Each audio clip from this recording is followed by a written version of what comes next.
এক ব্যক্তি 18 কিমি পার ঘন্টা বেগে ঘোড়ায় চড়ে।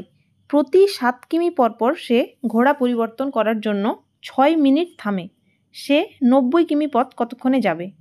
টোটাল পথ হচ্ছে 90 কিমি, 1 ঘন্টায় সে 18 কিমি যায়, ঠিক আছে? তাহলে সে যদি না থামতো তাহলে তার কত সময় লাগতো? 5 ঘন্টা যেতে লাগতো 90 কিমি যেতে।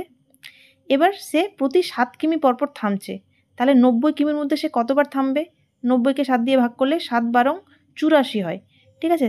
তাহলে সে 12 বার থামছে টোটাল, 12 বার থামছে। এবার একবার থামলে তার জন্য 6 মিনিট সময় ব্যয় হয়। তাহলে সে 12 বার থামলে টোটাল কত মিনিট যাবে?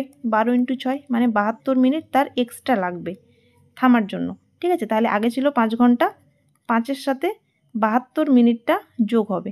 তাহলে 72 মিনিট মানে আবার 1 ঘন্টা 12 মিনিট, তাহলে 1 ঘন্টাটা এদিকে গেলে হয়ে যাবে 6 আওয়ার 12 মিনিট। Option C.